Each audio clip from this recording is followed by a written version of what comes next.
Hi everyone, my name is Alexis. I did my career profile on child, family, and school social worker.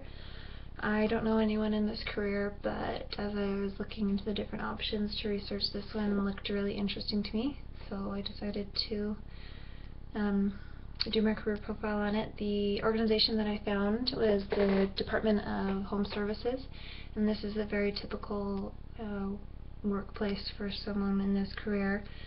And they have them usually all over the state. There's one right here in Orem where I live.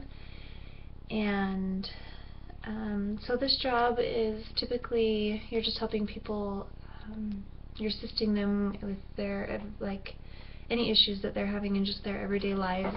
This can include things like domestic violence, unemployment, inadequate housing, abuse, teen pregnancy, that sort of thing.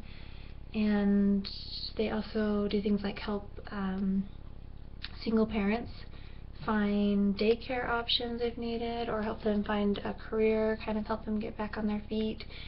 They will help with adoption, the adoption process. If they're helping a teenager or somebody who decides to give their child up for adoption, they kind of assist in that process.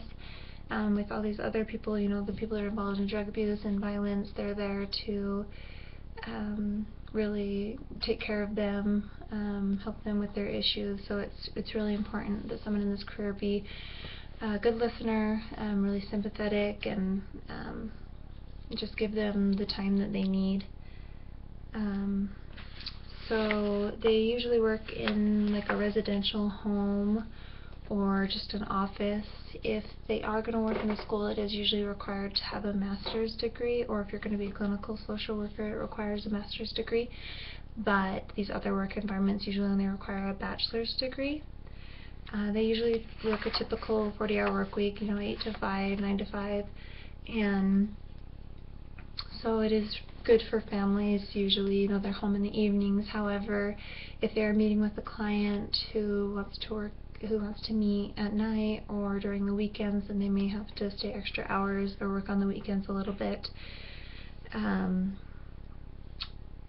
I guess in this career, understaffing is pretty common as well, so they may have to stay after and do some extra paperwork, that sort of thing, to kind of pick up the slack of different employees that are missing. So that's one of the typical stressors, is that they have to do some extra workload because it is understaffed. It is also very emotionally taxing because they are talking to people who have really serious issues in their personal lives, and it can be hard to talk to these people and not take it into your own lives. And so that's kind of one of the traits a social worker needs, is to be able to be empathetic, sympathetic towards these people, but also not take the stress home with them. Especially when you're talking to people who are dealing with physical abuse and drug abuse and mental disabilities, that sort of thing. If you are working full-time, it depends on where you're working, but there will be benefits available many times. If not, you may have to find your own in some cases. As far as educational requirements, like I said, if you're going to work in a school or be a clinical social worker, you do have to have a master's, but the ones that I'm talking about, kind of in the residential facilities, they only require a bachelor's degree. Depending on the state where you work, there are different licensures or experience that is required to pursue the career, but it varies greatly depending on what state you're in. The starting salary range is about $32,000, and the experienced range is about $52,000.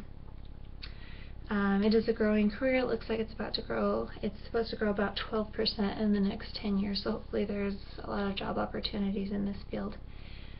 Anyways, I really enjoy researching this topic, and thank you.